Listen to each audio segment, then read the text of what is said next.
Hi the voice is from Swara a freelance learning strategist. സ്വരയായിട്ട് work ചെയ്യുന്നത് കൊണ്ട് YouTube updates ഒക്കെ കുറവാണ്. എന്നാലും കോമ്പറ്റേറ്റീവ് എക്സാമിനേഷൻസ് ഫോക്കസ് ചെയ്ത് നമുക്ക് എന്തൊക്കെ ചെയ്യാൻ പറ്റും എന്ന് നോക്കാൻ എന്ന് കരുതിയാണ് വീഡിയോ തുടങ്ങിയിട്ടുള്ളത്. ഒന്നാമത് ഒരുപാട് എക്സാംസ് വരുന്നുണ്ട്. അതിപ്പോൾ PSC ആയാലും അതല്ല CGL പോലെ തന്നെ SSC എക്സാംസും ഒക്കെ നമുക്ക് അടുത്ത മാസങ്ങളിൽ വരാനുണ്ട്. അപ്പോൾ അതിൻ്റെ എക്സാം പ്രിപ്പറേഷൻ്റെ കൂടെ തന്നെ നമ്മൾ എങ്ങനെയൊക്കെയാണ് നമ്മളെ ബിൽഡ് ചെയ്യേണ്ടത് എന്നുള്ള കുറച്ച് കാര്യങ്ങൾ ഉൾപ്പെടുത്താം എന്നുള്ളതാണ് ഒരു ഐഡിയ ഉള്ളത്. സോ ബേസിക്കലി ആദ്യം ഏത് എക്സാമിനാണോ നമ്മൾ തയ്യാറെടുക്കുന്നത് ആ എക്സാമിൻ്റെ ഒഫീഷ്യൽ നോട്ടിഫിക്കേഷൻ നന്നായി വായിക്കുക.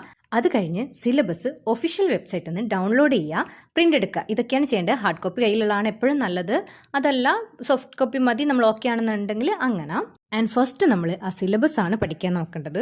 കാരണം സിലബസ് നമുക്ക് ഏകദേശം മനസ്സിലായി കഴിഞ്ഞാൽ തന്നെ ഏതൊക്കെ ഭാഗത്തുനിന്ന് പഠിക്കേണ്ടത്, എങ്ങനെയൊക്കെയാണ് പഠിക്കേണ്ടത്, അല്ലെങ്കിൽ നമ്മൾ വായിക്കുന്ന ഒരു കണ്ടന്റിൽ നമ്മളുടെ എക്സാമിന് ആവശ്യമുള്ള കാര്യങ്ങൾ എന്തൊക്കെയാണെന്നൊക്കെ നമുക്ക് പെട്ടെന്ന് തന്നെ ക്യാച്ച് ചെയ്യാനും കൂടുതൽ ഡീപ്പായിട്ട് പഠിക്കേണ്ട ഏരിയാസ് ഏതൊക്കെയാണെന്ന് കണ്ടുപിടിക്കാനും അവിടെ പ്രിപ്പയർ ചെയ്യാനും ഒക്കെ സാധിക്കും. അത് കഴിഞ്ഞ് ഈ സിലബസിനെ ബ്രേക്ക് ഡൗൺ ചെയ്തിട്ട് നിങ്ങളുടെ വീക്ക് ഏരിയാസ് ഏതാണ്, ബെറ്റർ ഏരിയാസ് ഏതാണെന്നുള്ള രീതിയിൽ ഒരു ചാർട്ടോ അല്ലെങ്കിൽ ടേബിളോ ഒക്കെ പോലെ സെറ്റ് ചെയ്യാം. അപ്പോൾ നിങ്ങൾക്ക് മനസ്സിലാവും നിങ്ങൾക്ക് ഓൾറെഡി ഓക്കെ ആയിട്ടുള്ള ഏരിയാസ് ഏതൊക്കെയാണ്, അല്ലാത്ത ഏരിയാസ് ഏതൊക്കെയാണെന്ന്. അപ്പോൾ നിങ്ങൾ കുറച്ച് വീക്കായിരിക്കുന്ന സമയത്ത് ഈസി ആയിട്ടുള്ള സബ്ജക്റ്റുകളും നല്ല രീതിയിൽ വർക്ക് ചെയ്യാൻ പറ്റുന്ന മൂഡുള്ള സമയത്ത് കുറച്ച് ടഫായിട്ടുള്ള അല്ലെങ്കിൽ നമ്മളുടെ വീക്ക് ഏരിയാസ് പഠിച്ചെടുക്കാനും ഒക്കെ ശ്രമിച്ച് അത് റിവൈസ് ഒക്കെ ചെയ്യുമ്പോൾ നമുക്ക് കൂടുതൽ ഈ ഒരു എക്സാം കുറച്ചുകൂടി എളുപ്പത്തിൽ ക്രാക്ക് ചെയ്യാനുള്ള ഒരു സ്ട്രെങ്ത് കിട്ടും.